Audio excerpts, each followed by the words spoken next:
अगले दिन हम देखते हैं कि क्लास में बहुत ज्यादा शोर हो रहा था क्योंकि सारे स्टूडेंट्स मौज मस्ती कर रहे थे, पर जस्टिन थोड़ा नर्वस लग रहा था। उसका ध्यान इयान के ऊपर था और वो मन में यही सोच रहा था, कुछ तो गड़बड़ है, आज कुछ तो गड़बड़ जरूर है। ये फिर से हो रहा है। इयान की नजरें, इसकी नजरें तो आज मुझे ही देख रही हैं। ये सारी चीजें सोचते सोचते जस्टिन फाइनली इयान से पूछ ही लेता है, तुम बहुत देर से मुझे घूर क्यों रहे हो? जस्टिन के मुंह से अचानक से ये सवाल सुन के तो इयान को समझ ही नहीं आता कि वो क्या बोले। फिर वो अपनी नजरें दूसरी ओर करके धीरे से जस्टिन से कहता है, एक्चुअली अभी तुमने अपनी शर्ट का बटन गलत तरीके से लगाया है। इयान की बात सुन के जस्टिन नीचे अपने शर्ट की तरफ देखता है, तब उसे रियलाइज होता है कि उसने तो सच में अपनी शर्ट को गलत बटन किया है। जस्टिन को तो बहुत ही एम्बैरेसिंग फील हो रहा था और वो इयान की ओर देखते हुए गुस्से में मन ही मन सोच रहा था, ये स्टूपिड परफेक्शनिस्ट, इतनी छोटी सी चीज के लिए इसने मुझे अनकंफर्टेबल फील कराया। जस्टिन ये सोच रहा होता है कि तभी इयान बोलता है, ये मुझे बॉदर कर रहा है, जल्दी से इसे ठीक करो। जस्टिन तुरंत अपने शर्ट को अनबटन करते हुए कहता है, ठीक है, मुझे इसे फिर से बटन अप करने दो और इस बार तुम्हें ये जरूर अच्छा लगेगा। टाडा, हो गया। ये कहते हुए जस्टिन इयान को अपनी शर्ट दिखाता है जिसे उसने बहुत ही मैसी तरीके से बटन कर रखा था। उसने जानबूझ करके ऐसा किया था ताकि वो इयान को टीज कर सके। ये देख के इयान जस्टिन की कॉलर पकड़ के उसे बेंच पे गिराते हुए कहता है, मुझे गलत तरीके से बटन की हुई शर्ट बिल्कुल भी पसंद नहीं है। क्या तुम मुझे इस चीज के लिए फोर्स कर रहे हो कि मैं तुम्हारी शर्ट को बटन करूं? हाँ जस्टिन? इस पे जस्टिन हंसते हुए कहता है, सही कहा, मैं एक ऑब्सेसिव कंपल्सिव डिसऑर्डर वाले पर्सन को चैलेंज करना चाहता हूँ। ये देखो, तुम तो सच में मुझसे जबरदस्ती कर रहे हो। क्या तुम एक बिगड़ैल इंसान नहीं हो जो ऐसे मेरे कपड़े उतार रहे हो? हाँ, कोई बचाओ मुझे, कोई बचाओ। क्लास प्रेसिडेंट एक गैंगस्टर है। जस्टिन हंसते हुए ये सारी बातें बोल रहा होता है और इयान अभी भी उसकी शर्ट को अनबटन करने में लगा हुआ था। तभी बाकी सारे क्लासमेट्स भी अपने अपने फोन निकाल के उन दोनों को शूट करते हुए शाउट करने लगते हैं, कम ऑन, जल्दी से जस्टिन को बचाओ, रुको, मैं आ रहा हूँ तुम्हें बचाने, मैं भी आ रही हूँ। क्लासमेट्स की बातें सुन के इयान रुक जाता है और वेट करने लगता है कि कोई आके जस्टिन को उससे बचाएगा। पर कुछ मिनट्स तक वेट करने के बाद भी जब कोई उसके पास नहीं आता तो वो ऑकवर्ड सी स्माइल करते हुए मन में सोचने लगता है, मैंने तो काफी देर वेट किया पर अभी तक कोई मुझे जस्टिन से छुड़ाने क्यों नहीं आया।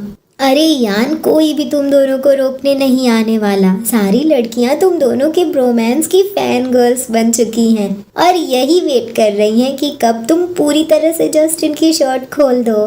देखो तो कैसे ये सब इस पूरे सीन को एंजॉय करते हुए रिकॉर्ड कर रही हैं। और गाइस, जस्टिन का ये फेस तो देखो, क्लासमेट्स के रिएक्शन को देख के तो इसका पूरा फेस एम्बैरेसमेंट में ग्रीन हो गया है। एक दिन जस्टिन अपनी एक क्लासमेट के साथ बैठ के कार्ड खेल रहा था। एक एक गेम हार हार के दोनों ने अपने कुछ कुछ कपड़े उतार दिए थे और अब बारी थी फाइनल कार्ड्स दिखाने की।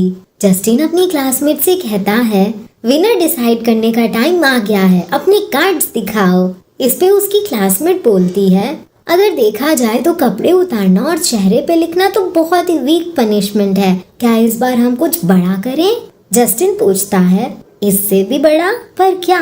क्लासमेट बताती है कि अगर मैं हारी तो मैं बिना कपड़ों के कॉरिडोर का एक पूरा चक्कर लगाऊंगी। अपनी क्लासमेट को ऐसे ही इमेजिन करके तो जस्टिन के मन में लड्डू ही फूटने लगते हैं और वो भी ओवर कॉन्फिडेंस में बोलता है, तो फिर ठीक है, अगर मैं हारा तो फिर अगले 30 सेकंड में इस डोर से जो भी पर्सन एंटर करेगा मैं उसे फ्रेंच किस करूंगा। चलो अपने कार्ड्स दिखाओ। ये कहते हुए दोनों अपने अपने कार्ड्स टेबल पे पटक देते हैं और जस्टिन की क्लासमेट गेम जीत जाती है। वो एक्साइटमेंट में उछलने लगती है पर बेचारा जस्टिन तो एकदम सदमे में ही चला जाता है। जस्टिन अभी शॉक में ही था कि तभी क्लासरूम का डोर खुलता है और 2 स्टूडेंट्स अंदर आते हैं, जिनमें से एक इयान था और दूसरी एक हट्टी कट्टी सी फीमेल क्लासमेट। जस्टिन और उस क्लासमेट को कार्ड्स खेलते हुए देख के इयान कहता है, तुम दोनों अभी भी कार्ड्स खेल रहे हो? तुम्हारी ड्यूटीज भी हमें ही करनी पड़ रही हैं। इयान की आवाज सुन के जस्टिन का ध्यान उन दोनों की तरफ जाता है कि तभी उसकी क्लासमेट बोलती है। दोनों ने एक साथ एंटर किया। आई थिंक अब तुम्हारे पास एक चॉइस है। जस्टिन जब अपनी चॉइस की तरफ देखता है तो उसके तो पसीने ही छूटने लगते हैं। जस्टिन को तो समझ ही नहीं आ रहा था कि वो अपनी चॉइस में से किसे चूज करे। एक तरफ जस्टिन इस डिलेमा में था और वहीं दूसरी ओर इयान को तो समझ ही नहीं आ रहा था कि ये दोनों किस बारे में बातें कर रहे हैं। वो कुछ पूछ पाता उससे पहले ही जस्टिन फुल स्पीड में उसकी ओर आते हुए कहता है, कुछ भी हो, मैं दोनों में से ज्यादा गुड लुकिंग वाले को चूज करूंगा। इसी के साथ जस्टिन उछलता हुआ इयान के पास आता है और अपनी फ्रेंच किस वाली पनिशमेंट कंप्लीट करने लगता है। पर इयान की हालत तो फुल ऑन खराब थी। वो जोर से शाउट करता है। गाइस, इस इंसिडेंट के बाद तो पक्का इयान सदमे में ही चला गया होगा।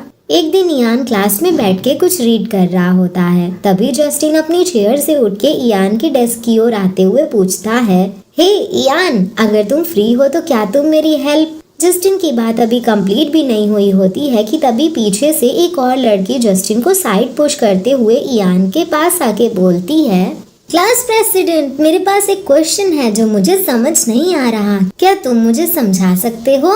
इयान तुरंत उसे हाँ बोल देता है और उसे वो क्वेश्चन एक्सप्लेन करने लगता है। इस बीच इयान ने पूरी तरह से जस्टिन को इग्नोर कर दिया था। जस्टिन सैड से फेस के साथ वहीं खड़े होके इयान के फ्री होने का वेट कर रहा था। इयान से क्वेश्चन समझने के बाद वो पिंक बालों वाली लड़की उसे थम्स अप दिखाते हुए थैंक यू बोल के वहाँ से चली जाती है।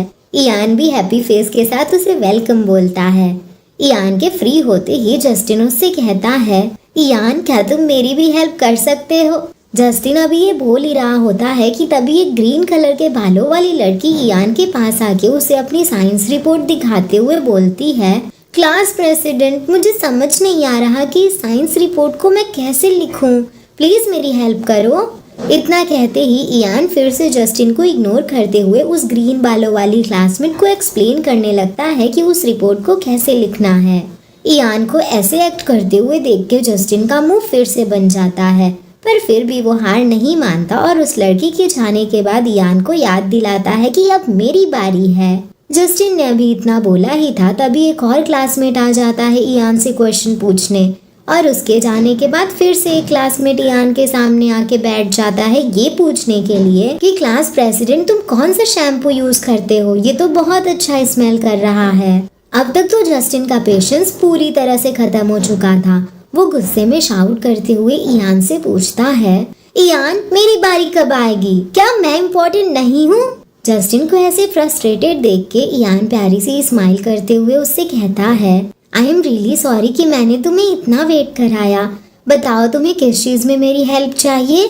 जस्टिन तुरंत दूसरी तरफ मुड़ता है और अपनी पैंट थोड़ी सी नीचे करके इयान को अपना नितंब दिखाते हुए बोलता है, आई थिंक मेरी कमर के नीचे मेरे नितंब के पास एक छाला हो गया है, ये देखने में मेरी हेल्प करो कि कहीं ये सीरियस तो नहीं।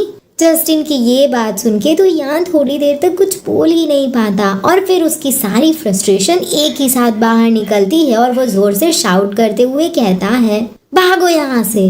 ओह माय गॉड गाइस, क्या इस जस्टिन को सच में कोई सेकंड हैंड एम्बैरेसमेंट फील नहीं होती है। इसकी हरकतें देख के तो मुझे शर्म आने लगी है। और हाँ, क्योंकि आप सबने इस स्टोरी को अप्रूव कर दिया है तो अब रेगुलर बेसिस पे आप सबको इस स्टोरी की एक्सप्लेनेशन मिलती रहेगी। जल्द मिलेंगे पार्ट 3 में।